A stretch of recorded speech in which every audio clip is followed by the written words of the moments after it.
Hi students, class 12 का lecture number 5 है और टॉपिक है हमारा packing fraction and packing efficiency. तो पैकिंग फ्रैक्शन और पैकिंग एफिशिएंसी को समझने से पहले हमें फ्रैक्शन के बारे में पता होना चाहिए कि फ्रैक्शन क्या होता है। तो आपने छोटी क्लासों में देखा होगा कि जिसका न्यूमिनेटर और डिनोमिनेटर होता है वो फ्रैक्शन होता है, और किसी भी फ्रैक्शन को हम डेसिमल में कन्वर्ट करते हैं तो कैसे करते हैं। तो आइए एक बार मैं आपको समझा देता हूँ फ्रैक्शन क्या होता है। मान लो जैसे हमारे पास ये ब्रेड है, ठीक है। अगर मैं इस ब्रेड को 3 इक्वल पार्ट्स में डिवाइड करता हूँ, 1 2 3, तो 3 पार्ट्स में मान लो मैंने इसको डिवाइड किया, और एक इसका पार्ट अगर मान लो मैंने इसको खा लिया, तो अगर मैं इसका फ्रैक्शन निकालना चाहूँ, जितना मैंने खाया है उसका अगर मैं फ्रैक्शन निकालना चाहूँ तो क्या होगा, जितना खा लिया वो तो कहाँ पे आएगा, न्यूमिनेटर में, और टोटल कितना है आपका 3। तो ये जो पार्ट है ये मेरा ईटिंग पार्ट है। तो यानी कि अगर मैं बात करूँ इस ब्रेड का ईटिंग पार्ट का फ्रैक्शन क्या होगा, 1/3। क्लियर। अब अगर मैं इसी को डेसिमल में कन्वर्ट करना चाहूँ तो क्या करूँगा, 1 को डिवाइड कर दूंगा इसी, तो करते हैं तो इसमें नहीं जा रहा है डिवाइड, तो यहाँ पे डिवीजन ब्रेक हो गया और यहाँ पे पॉइंट लग जाएगा और यहाँ पे 0, 3 3 जा 9, फिर ऐसे चलता जाएगा। ठीक है। तो कहने का मतलब अगर मैं बात करूँ इस ब्रेड का फ्रैक्शन की, तो ब्रेड का फ्रैक्शन कितना आता है आपका 0.33। क्लियर। अप्रोक्स 0.33 आ रहा है, ये चलता जा रहा है, बट इसको मान लिया मैंने 0.33। तो ये क्या हो गया, इसका फ्रैक्शन पार्ट हो गया 0.33, फ्रैक्शन पार्ट हो गया, इसका ईटिंग पार्ट हो गया। अब अगर मान लो इसी फ्रैक्शन को अगर मैं कन्वर्ट करना चाहूँ परसेंट में, इसी फ्रैक्शन को अगर मैं परसेंट में कन्वर्ट करना चाहूँ तो कैसे करूँगा, बिल्कुल सिंपल है। जब भी आपको किसी फ्रैक्शन को परसेंट में कन्वर्ट करना है तो आप क्या कर दो, उसको 100 से मल्टीप्लाई कर दो, तो ये किस में कन्वर्ट हो जाएगा, परसेंट में, यानी कि 33% हो जाएगा। तो जो परसेंट के अकॉर्डिंग अगर बात करते हैं, यानी कि 100 के ऊपर बात करते हैं, ऑन 100, तब तो वो क्या होता है, अपना एफिशिएंसी होता है। और अगर मैं 1 के ऊपर बात करूं, यानी कि फ्रैक्शन के ऊपर बात करूं आपका, तो वो किसके ऊपर होता है, 1 के ऊपर। तो जो 1 के ऊपर बात करेगा वो क्या होगा, फ्रैक्शन होगा, और जो 100 के ऊपर बात करेगा वो क्या होगा, एफिशिएंसी होगा। क्लियर है आपको पैकिंग फ्रैक्शन और पैकिंग एफिशिएंसी का मतलब। पैकिंग फ्रैक्शन आपका वो पार्ट होगा जो 1 के रेस्पेक्ट में लिया है, और पैकिंग एफिशिएंसी क्या होगा, वो पार्ट होगा जो किसके रेस्पेक्ट में लिया गया है, 100 के रेस्पेक्ट में लिया गया। क्लियर है यहाँ तक, ओके। अब देखो यहाँ पे इसको समझने के लिए हमें कुछ और बातों का ध्यान रखना है, जैसे कि आपने प्रीवियस क्लास में पढ़ा है, 10th क्लास के मैथमेटिक्स में पढ़ा है आपने कि आपका जो क्यूब होता है, ठीक है, तो आपका क्यूब होता है, अगर मैं इसका वॉल्यूम निकालना चाहूँ तो वॉल्यूम ऑफ क्यूब क्या होता है, तो वॉल्यूम ऑफ क्यूब होता है ए क्यूब, जहाँ पे ए क्या है, साइड ऑफ क्यूब, क्योंकि इसकी लेंथ, ब्रेथ और हाइट तीनों क्या होती है, ए होती है, तो इसका क्यूब क्या हो जाएगा, तीनों डायमेंशन का मल्टीप्लाई, यानी कि ए क्यूब हो गया। इसी तरीके से अगर मैं स्फीयर की बात करूँ, स्फीयर कैसा होता है आपका, राउंड शेप का होता है। अगर ये मान लो स्फीयर की रेडियस है तो स्फीयर का वॉल्यूम कितना हो जाएगा, 4/3 पाई आर क्यूब। तो यहाँ पे ये दो चीज का वॉल्यूम आपको काम में आएगा, एक तो स्फीयर का वॉल्यूम और एक आपका क्यूब का वॉल्यूम। अगर मान लो मेरे पास 2 स्फीयर है तो 2 स्फीयर का वॉल्यूम क्या हो जाएगा, इसको 2 से मल्टीप्लाई कर दूंगा तो 2 स्फीयर का वॉल्यूम आ जाएगा।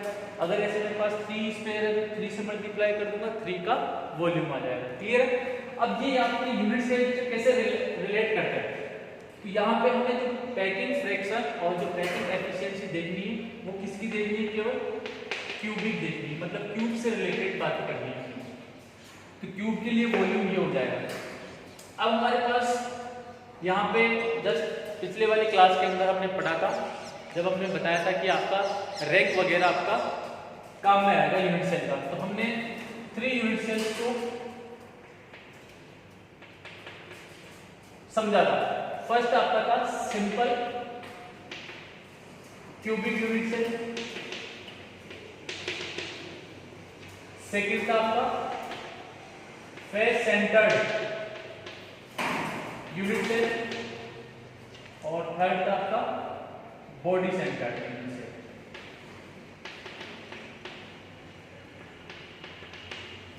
तो इसको बताने का क्या मतलब है?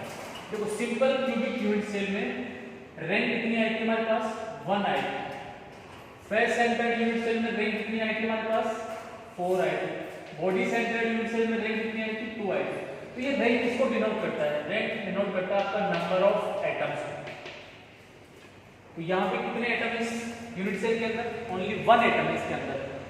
इसके अंदर कितने एटम है? 4, और इसके अंदर कितने एटम है? 2। तो जब मैं इसकी बात करूंगा तो यहाँ पे कितने स्पेयर का वॉल्यूम होगा?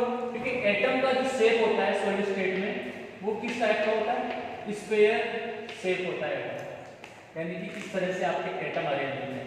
तो यहाँ पे ये एटम्स जो होते हैं वो आपके किस शेप के होते हैं? स्पेयर शेप के। तो सिंपल क्यूबिक यूनिट सेल के अंदर कितने एटम होते हैं? 1। हमें कितने एटम का वॉल्यूम चाहिए? 1 एटम का। फेस सेंटर्ड में कितने एटम होते हैं? 4। तो कितना वॉल्यूम चाहिए आपको? 4 एटम का वॉल्यूम चाहिए, यानी कि 4 स्पेयर का वॉल्यूम चाहिए। बॉडी सेंटर्ड में 2 स्पेयर का वॉल्यूम चाहिए, यानी कि 2 एटम का वॉल्यूम चाहिए।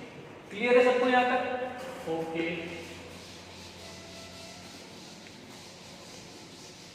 अब देखो एफिशिएंसी का क्या मतलब होता है, इसको एक बार और थोड़ा बता देता हूँ। मान लो कि आपके पास ये बॉक्स है, ठीक है। अब इसकी कैपेसिटी है मान लो 100 बॉल रखने की। कितनी बॉल रखने की कैपेसिटी है? 100 बॉल रखने की। बट आप जब इसमें बॉल रखना स्टार्ट करते हो तो आप इसके अंदर कंप्लीटली 100 बॉल्स नहीं रख सकते। क्यों नहीं रख सकते हो? क्योंकि आपको पता है जब मैं बॉल्स रखूंगा फिर इसके ऊपर बॉल रखूंगा तो यहाँ पे आपके पास क्या होता है कि बीच में आपके स्पेस रह जाता है। ये जो बीच में स्पेस रहता है इसको बोलते हैं एम्प्टी स्पेस, एम्प्टी स्पेस।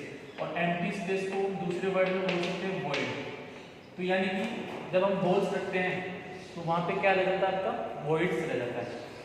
तो अगर मैं ढंग से इसमें बात करूँ 100 बॉल रख सकते हैं, यानी कि इसकी फुल कैपेसिटी होगी, फुल एफिशिएंसी होगी। बट अगर मैं इसमें बॉल रखूँ और मान लो कि इसके अंदर बॉल आई है, अपने पास 76 बॉल ही रख पाता हूँ, तो इसकी एफिशिएंसी कितनी होगी? यानी कि 76% एफिशिएंसी हो जाएगी। एफिशिएंसी का मतलब 100 से रिलेटेड, ठीक है। तो 76% इसका स्पेस मैं यूज कर पा रहा हूँ इस बॉक्स का। अब बताओ कितना स्पेस मेरा ऐसा कैसा खाली रह गया, एम्प्टी रह गया? 100 में से माइनस कर दो तो आपका कितना आ जाएगा? 24% आपका जो स्पेस है वो क्या बचा हुआ है? अभी तक खाली बचा हुआ है। क्लियर है? तो एफिशिएंसी से हमें ये पता चलता है कि जो हमारे एटम्स है वो जितने बॉक्स का जो वॉल्यूम होता है उसके अंदर कितना स्पेस ऑक्यूपाई करते हैं। जितना स्पेस ऑक्यूपाई करते हैं वो उसका क्या होता है? एफिशिएंसी होता है। टोटल एफिशिएंसी किसी भी सॉलिड का या किसी भी मशीन का 100 नहीं होता है, हम जानते हैं आप, ठीक है। तो यहाँ पे हम अलग अलग यूनिट सेल्स को लेंगे और उनकी एफिशिएंसी के बारे में बात करेंगे। तो मेनली हम यहाँ पे 3 यूनिट सेल्स की एफिशिएंसी देखेंगे। फर्स्ट आपका सिंपल क्यूबिक यूनिट सेल की एफिशिएंसी निकालना सीखेंगे, मतलब डेराइव करना सीखेंगे। सेकंड आपका face centred cubic unit cell की एफिशिएंसी निकालना सीखेंगे। और थर्ड आपका body centred cubic unit cell की एफिशिएंसी को डेराइव करना सीखेंगे। ये डेरिवेशन जो मैं आपको कराऊंगा ये 12th बोर्ड में आपका इंपॉर्टेंट है। प्लस अगर आपको न्यूमेरिकल्स करने हैं तो ये डेरिवेशन भी आपका कहीं ना कहीं काम में आएगा, बट इसकी वैल्यूज तो आपका इंपॉर्टेंट है। इसका जैसे कि सिंपल क्यूबिक यूनिट सेल के लिए जो एफिशिएंसी निकल के आएगी वो आपके काम की। तो इस तरीके से आपको कहीं ना कहीं कोई ना कोई पार्ट आपका इंपॉर्टेंट है।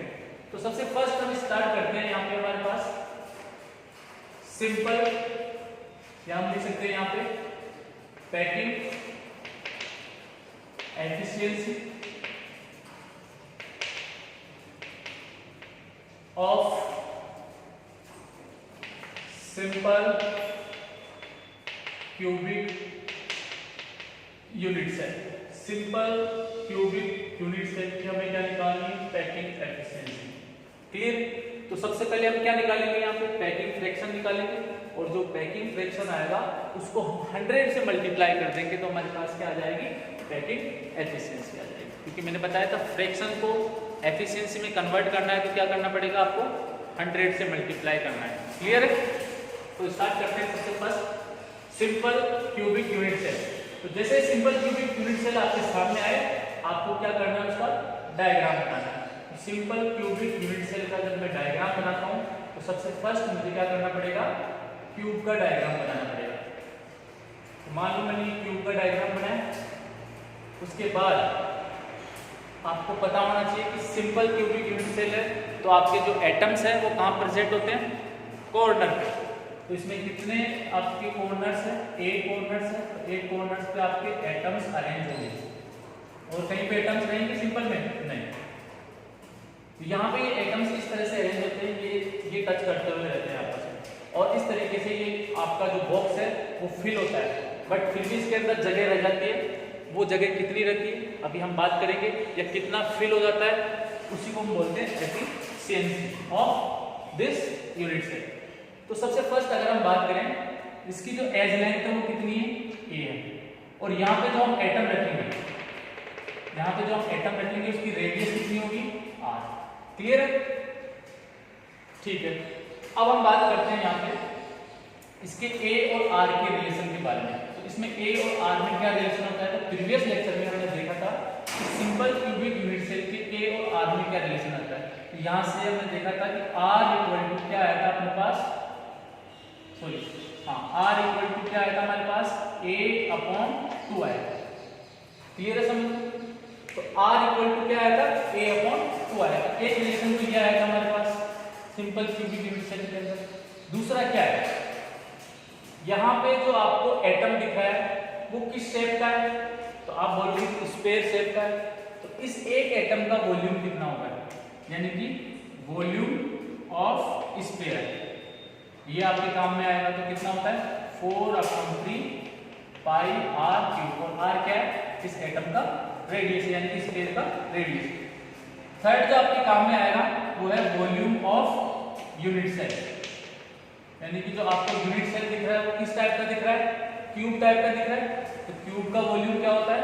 ए क्यूब। क्लियर तीनों चीजें? आर और ए के between relation, volume of sphere और वॉल्यूम ऑफ यूनिट सेल। तो अब यहां से अगर हम बात करें तो हमारे पास जो पैकिंग फ्रैक्शन, पहले पैकिंग फ्रैक्शन निकालेंगे। तो यहां से जो पैकिंग फ्रैक्शन का फॉर्मूला आपका बनेगा वो क्या होगा? Volume occupied by atoms. Volume occupied by atoms, यानी कि सिंपल क्यूबिक यूनिट सेल में जब हम एटम्स को अरेंज करते हैं तो वो एटम्स कितना वॉल्यूम ऑक्यूपाई करते हैं। Clear? Divide total volume of unit cell, यानी कि जो आपके पास ये यूनिट सेल है इसका टोटल वॉल्यूम कितना है। ठीक है? तो स्टार्ट करते हैं। पैकिंग फ्रैक्शन शॉर्ट में लिखा हूं मैं। अब इसमें सबसे फर्स्ट बात हम करते हैं कि जो हम वॉल्यूम ऑक्यूपाइड बाय एटम्स करते हैं तो हमें ये पता होना चाहिए कि सिंपल क्यूबिक यूनिट सेल में कितने एटम होते हैं। तो यहाँ पे आपको पता है सिंपल क्यूबिक यूनिट सेल में आपका नंबर ऑफ एटम्स कितने होते हैं, यानी कि नंबर ऑफ एटम्स का मतलब है आपका रैंक कितनी है इसकी। तो हमने पता है कि इसकी जो रैंक होती है वो कितनी होती है, यानी कि रैंक को ही हम क्या बोलते हैं? Number of atoms. और इसका कितना होता है? 1। तो यानी कि 1 एटम है इसके अंदर। ठीक है? और एक एटम का वॉल्यूम अगर हम निकालना चाहें तो कैसे निकालेंगे? तो जो आपका ये एक एटम है वो किस शेप का है? स्फीयर शेप का है। स्फीयर शेप का वॉल्यूम कितना होता है? 4/3 पाई आर क्यूब। यानी कि अगर मैं इसमें थोड़ा सा इसको और लिखना चाहूँ तो 1 मल्टीप्लाई वॉल्यूम ऑफ 1 एटम कर देता हूँ यहाँ पे।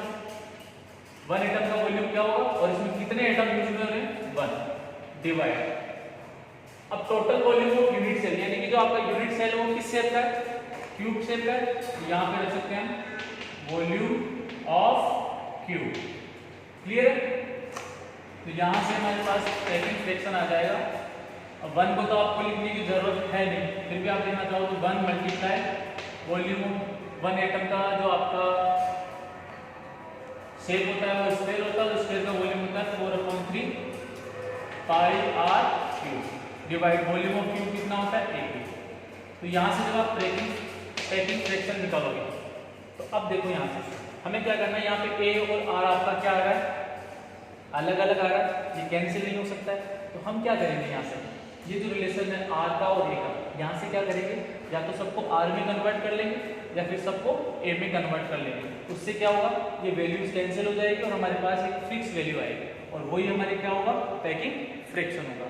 तो चलो हम स्टार्ट करते हैं। जहाँ पे भी आर दिख रहा है वहाँ पे मैं क्या रख सकता हूँ, a/2 रख सकता हूँ, या फिर इसका उल्टा जो भी आपको करना है। अगर मैं यहाँ से a की वैल्यू निकालूँ तो क्या आएगी, 2r आएगी। तो जो भी आपको इजी लगे वो आप रख सकते हो। तो मेरे को इजी ये लग रहा है तो मैं एक जहाँ पे भी a दिख रहा है वहाँ पे क्या रखूंगा, 2r रखूंगा। तो 1 मल्टीप्लाई 4/3 पाई आर क्यूब। यहाँ पे मुझे a दिख रहा है तो मैं क्या रखूंगा, यहाँ पे 2r रखूंगा और इसका क्यूब। तो यहाँ से पैकिंग फ्रैक्शन हो जाएगा आपके पास, ये 1 को मैं नहीं रख रहा हूँ आपकी बार, तो 4 पाई आर क्यूब डिवाइड में 3 भी है आपका,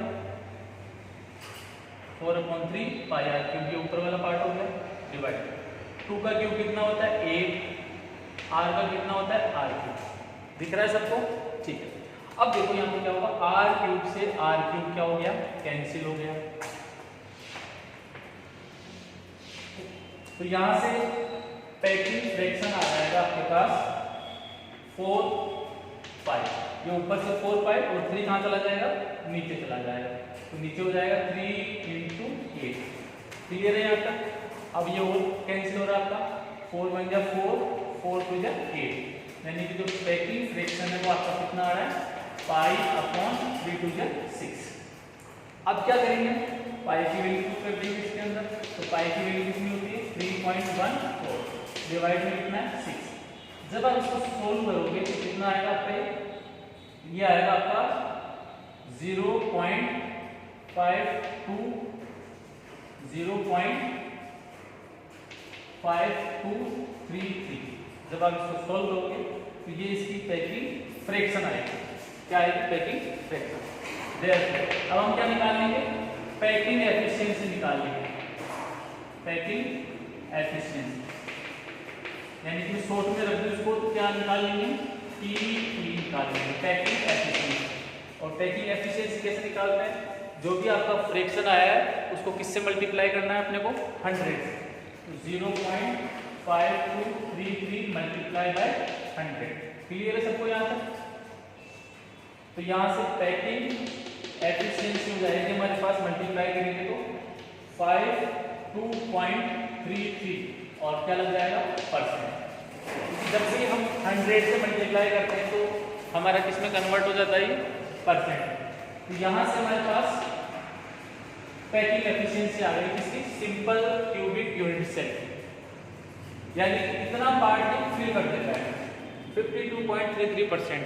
अब बताओ कितना पार्ट खाली रह गया आपका, तो यहाँ पे लिख सकते हैं देन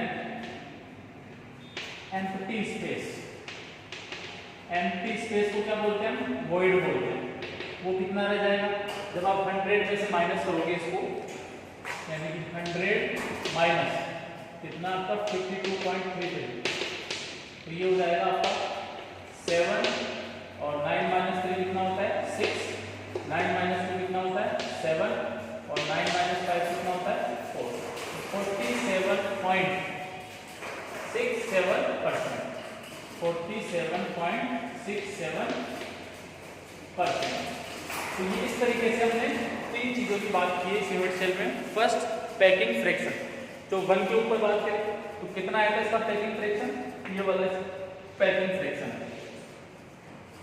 पैकिंग फ्रैक्शन को जैसे हम 100 से मल्टीप्लाई करते हैं क्या निकाल के देता है हमें, पैकिंग एफिशिएंसी निकाल के देता है। और कितनी आएगी हमारे सिंपल क्यूबिक यूनिट सेल की एफिशिएंसी, 52.33%।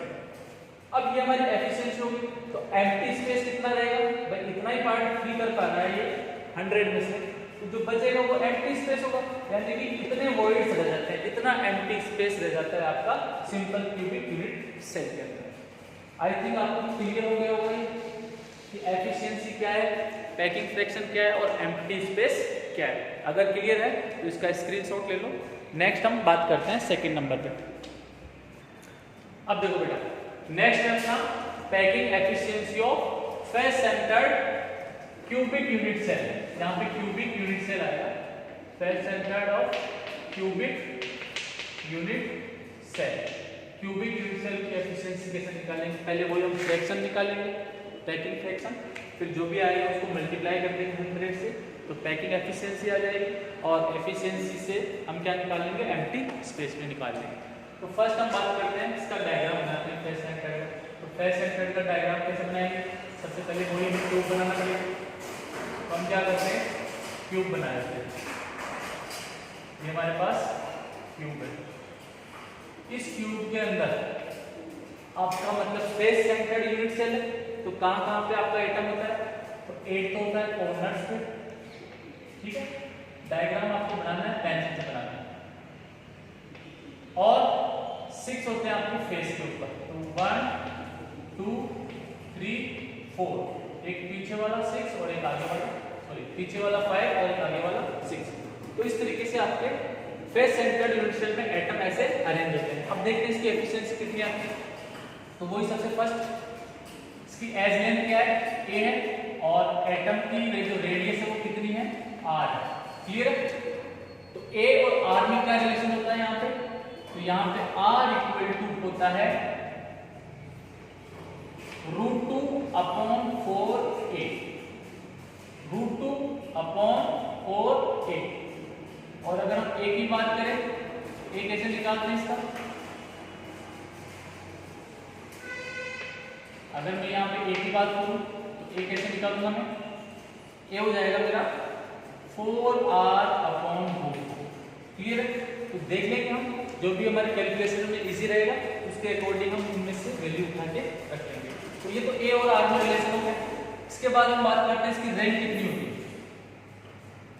तो रैंक का मतलब क्या होता है, नंबर ऑफ पार्टिकल्स या नंबर ऑफ एटम्स।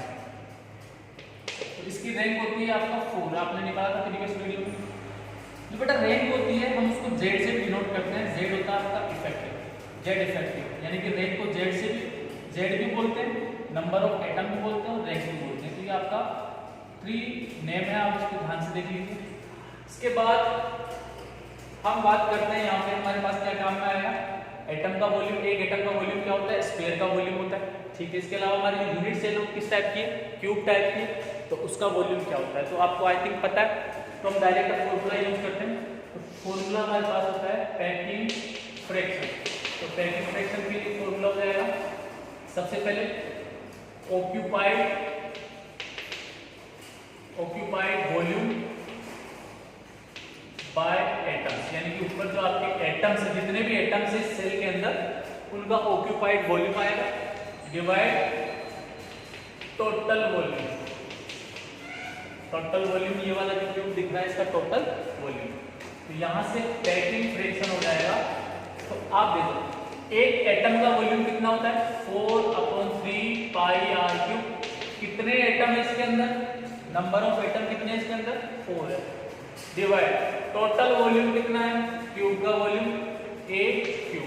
यहां तक क्लियर है सबको, ठीक है। तो यहां से जो आपके पास पैकिंग फ्रैक्शन आएगा उसको सोल्व करते हैं। तो यहाँ पे a और r आ रहा है, तो इसको सेम कन्वर्ट करते हैं, या तो a में कन्वर्ट कर लेते हैं या r में कन्वर्ट कर लेते हैं। तो कौन सा इजी रहेगा, तो देखो r की जगह ये वैल्यू रखेंगे, तो यहाँ से √2 सोल्व हो जाएगा, यहाँ से रखेंगे तो मेरे हिसाब से ऊपर वाला ठीक रहेगा। तो ऊपर वाला रखते हैं 4 × 4/3, पाई की जगह पाई और r की जगह रख देते हैं √2/4a, और ऊपर क्या लगा हुआ है, क्यूब लगा हुआ है, और नीचे क्या है, एज इट इज, यानी कि r को मैंने किस में कन्वर्ट कर दिया है, a के टर्म्स में कन्वर्ट कर दिया। तो यहाँ से पैकिंग फ्रैक्शन आएगा आपका 4 × 4/3 पाई। अब देखो √2 का क्यूब कितना होता है, 2√2 और a का क्यूब कितना होता है a क्यूब। 4 का क्यूब कितना होता है 4 का क्यूब होता है 64। 4 का क्यूब कितना होता है 64। तो यहां से a क्यूब। अब देखो जिसको √2 का क्यूब निकालना है प्रॉब्लम है तो √2 को 3 टाइम आप राइट करो तो यहाँ से कितना आएगा 2 और यहाँ से कितना है तो 2√2 यहाँ से आ गया। a का क्यूब कितना हो गया a क्यूब और 4 का क्यूब कितना होता है 64। क्लियर सबको? ओके।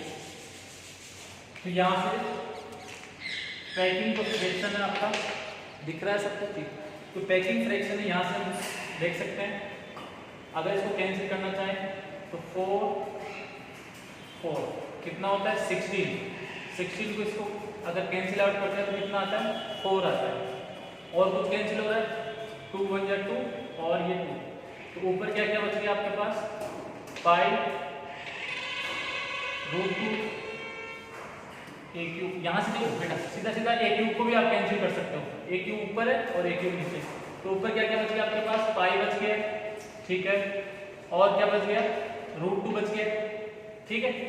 डिवाइड में क्या बचा आपके पास 3 और 2 6। क्लियर है सबको? तो यहां से पैकिंग फ्रैक्शन हमारे पास आ गया है। पाई की वैल्यू रख देंगे 3.14 और √2 की वैल्यू भी रख देंगे। √2 की वैल्यू कितनी होती है 1.414 और नीचे कितना है 6। देखो दो वैल्यूज आपको याद रखनी पड़ेगी। √2 की वैल्यू होती है 1.414 और √3 की वैल्यू होती है 1.73। ये दो वैल्यूज आपके बहुत काम में आएगी तो इनको आपको लर्न करना पड़ेगा। √2 की वैल्यू 1.414, √3 की वैल्यू 1.732। क्लियर है सबको? ओके। तो यहां से जब मैं इसको सोल्व करूंगा तो पैकिंग फ्रैक्शन कितना आएगा यहां से पैकिंग फ्रैक्शन यहां से आ जाएगा मेरे पास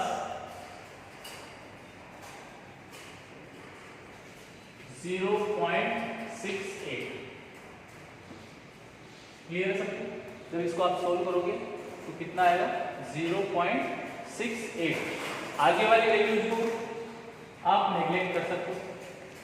यहां से अगर मैं निकालना चाहूं देयरफॉर पैकिंग एफिशिएंसी, तो पैकिंग एफिशिएंसी कैसे निकालेंगे 0.68 को मल्टीप्लाई कर देंगे 100 से। तो यहां से पैकिंग एफिशिएंसी आ गई 68%। एम्प्टी स्पेस कितना हो जाएगा एम्प्टी स्पेस, और एम्प्टी स्पेस को क्या बोलते हैं वॉइड्स बोलते हैं। तो ये कितना हो जाएगा आपका 68 माइनस 100 में 100 माइनस 68। तो ये 10 माइनस 8 कितना होता है 2, 9 माइनस 6 कितना होता है 3, यानी कि 32%। यानी कि आपका 68% तो आपका एटम से फिल हो जाता है ये वाला यूनिट से, और इतना स्पेस क्या हो जाता है इसके अंदर बच जाता है। तो इस तरीके से हमने क्या देखा है fair centred cubic unit cell की पैकिंग एफिशिएंसी देखिए कितनी आई इसकी पैकिंग एफिशिएंसी 68%। तो इसके अंदर से ये रिजल्ट आपका इंपॉर्टेंट है, आपको इसको लर्न करना है। पीछे वाले में क्या था 52.33%, वो आपका इंपॉर्टेंट है, उसको लर्न करना है। ठीक है, अगर ये पता है तो इससे आप 100 से डिवाइड करके ये याद रख सकते हो और 100 में माइनस करके ये याद रख सकते हो। सबसे इंपॉर्टेंट है इसको आपको लर्न करना है, ये और ये निकालना आसान होता है। क्लियर है? इसको राइट करो फिर नेक्स्ट देखते हैं। देखो बेटा यहाँ पे जो इसका मल्टीप्लाई करेंगे और 6 से डिवाइड करेंगे तो यहाँ पे ये आएगा आपका 0.7401। ठीक है, तो जब हम इसको 100 से मल्टीप्लाई करेंगे तो यहाँ पे क्या हो जाएगा, यहाँ पे हो जाएगा आपका 7401 और मल्टीप्लाई करते कितना आ जाएगा 74.01%। ये परसेंट होता है किसका फेस सेंटर्ड का। तो एम्प्टी स्पेस कितना हो जाएगा, एम्प्टी स्पेस आप 100 में से माइनस करके निकाल सकते हो। तो यहाँ से कितना है 74.01। तो यहाँ से कितना आ जाएगा 9, यहाँ से कितना आ जाएगा 9, यहाँ से कितना आ जाएगा 5 और यहाँ से कितना आ जाएगा 2। तो 25.9%, 25.99%। क्लियर है सबको? तो इस तरह से इसका एम्प्टी स्पेस निकल के आएगा 25.99%। तो इस तरीके से जो आपका face centred cubic unit cell होता है उसका पैकिंग फ्रैक्शन तो इतना होता है और पैकिंग एफिशिएंसी आपका 74.01% होती है और एम्प्टी स्पेस होता है इसके अंदर 25.99%। अब हम बात करते हैं थर्ड नंबर पे जो हमारे पास यूनिट सेल आती है जिसकी हमें एफिशिएंसी देखनी है, वो कौन सी है हमारे पास? Body centred. तो फेस की जगह क्या आ जाएगा यहाँ पे? Body centred. और बॉडी सेंटर्ड में आपके एटम कहाँ अरेंजमेंट होते हैं? फेस पे नहीं होंगे, ओनली 8 कॉर्नर्स पे और आपका एक बॉडी के बिल्कुल सेंटर में। तो यहाँ से जो आर का रिलेशन आएगा वो क्या आएगा? √3/4 आएगा, ठीक है, बॉडी सेंटर के अंदर। और यहाँ से ए कितना हो जाएगा? अगर ए निकालना चाहे तो यहाँ से तो ए इक्वल टू हो जाएगा 4r/√3। तो यहाँ से रैंक ऑफ यूनिट सेल कितनी होगी? बॉडी के लिए कितनी होती है? 2 होती है। तो फॉर्मूला क्या हो जाएगा? पैकिंग फ्रैक्शन का यही हो जाएगा। और यहाँ पे एटम कितने हो जाएंगे? 2 हो जाएंगे। और इस तरीके से यहाँ पे ये 2 हो जाएगा 4/3 पाई और r की जगह हम क्या पुट कर देंगे? √3/4। तो यहाँ पे मैं जैसे √3 रखूंगा और नीचे 4 रखूंगा, a का क्यूब करूंगा और ये a क्यूब। तो अब जब इसको हम सोल्व करते हैं तो देखो आगे क्या होता है। तो यहाँ से पैकिंग फ्रैक्शन के लिए 2 × 4/3 पाई। √3 का क्यूब कितना होता है? 3√3, वही √3 × √3 × √3। 2 √3 का क्या हो जाएगा? 3 और ये √3 ऐसे बच गया a क्यूब। और 4 का क्यूब कितना होता है? 64 डिवाइड a क्यूब। तो यहाँ से आपके पास जो पैकिंग फ्रैक्शन आएगा वो कितना हो जाएगा? काटना चाहो तो आप काट सकते हो या पहले एक बार ऐसे रख दो आप 2 × 4 पाई 3√3 a क्यूब। ये 64 ये 3 सब कहाँ चले जाएंगे? नीचे।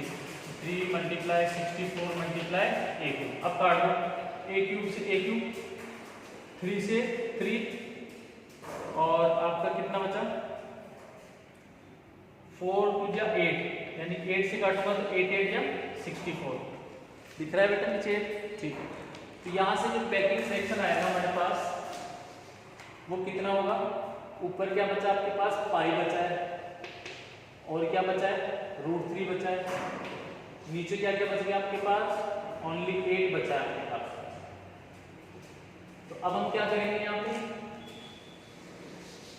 यहाँ पे हम वैल्यू पुट करेंगे।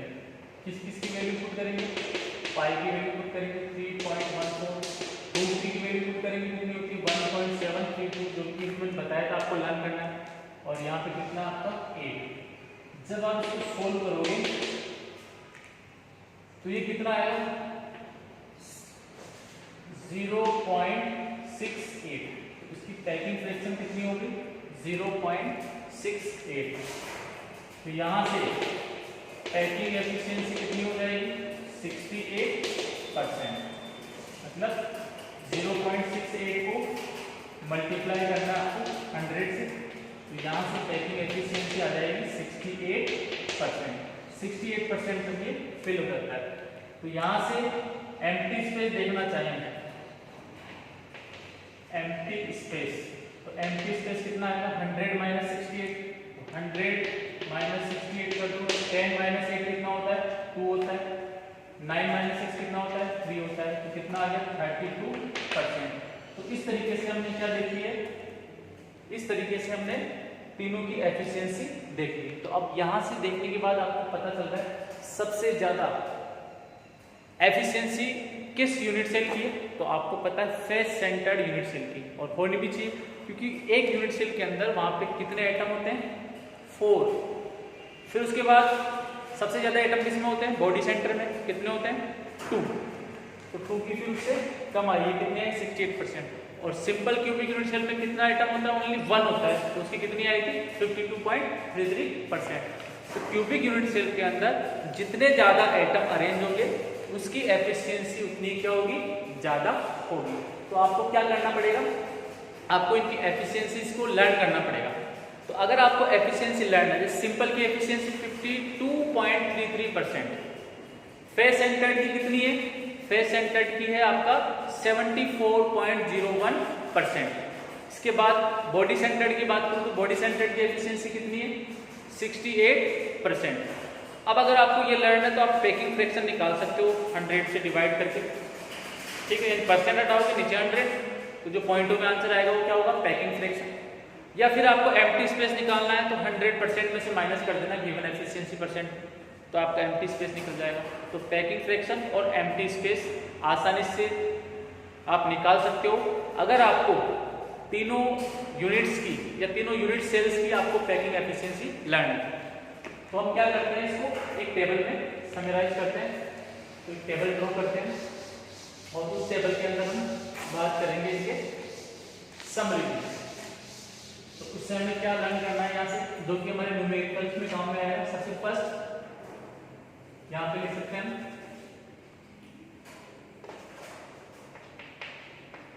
टाइप ऑफ यूनिट सेल, ठीक है। इसके बाद हमने क्या देखा था,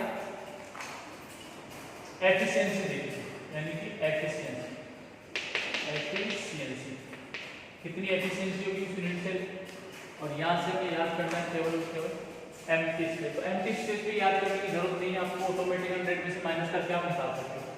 तो फर्स्ट है हमारे पास सिंपल क्यूबिक यूनिट सेल, उसकी एफिशिएंसी कितनी निकल के आएगी, सिंपल क्यूबिक की 52.33%। फिर उसके बाद सेकंड नंबर पे कौन सा हमारे पास, फेस सेंटर्ड यूनिट सेल, और इसकी कितनी आएगी हमारे पास 74.01%। थर्ड पे कौन सा हमारे पास, बॉडी सेंटर्ड यूनिट सेल, और इसकी कितनी निकल जाएगी हमारे पास 68%। तो अगर आपको ये लर्न है तो आसानी से आप यहाँ से पैकिंग फ्रैक्शन निकाल सकते हो। परसेंट को फ्रैक्शन में कैसे कन्वर्ट करते हैं, परसेंट रिमूव किया, नीचे 100 लगाया और आपका 100 से डिवाइड करके आप डेसिमल में इसको कन्वर्ट कर सकते हो, वही क्या है इसका पैकिंग फ्रैक्शन। अगर आपको एम्प्टी स्पेस निकालना है तो आप क्या करोगे, इसको 100 में से माइनस कर दोगे तो आपका एम्प्टी स्पेस हो जाएगा। ये तीनों वैल्यूज आपका इंपॉर्टेंट है आगे न्यूमेरिकल्स के लिए, तो इसको लर्न आपको करना है, इसकी प्रैक्टिस करनी है। वापस से डेरिवेशन देखना है एक बार कि किस तरीके से हमने डेरिवेशन किया है और किस डेरिवेशन में कौन सी वैल्यू का कहाँ यूज होता है, ठीक है। तो आई थिंक ये लेक्चर हमारा कंप्लीट हुआ है। नेक्स्ट लेक्चर में हम फिर से मिलेंगे एक नया टॉपिक लेके, तब तक के लिए बाय।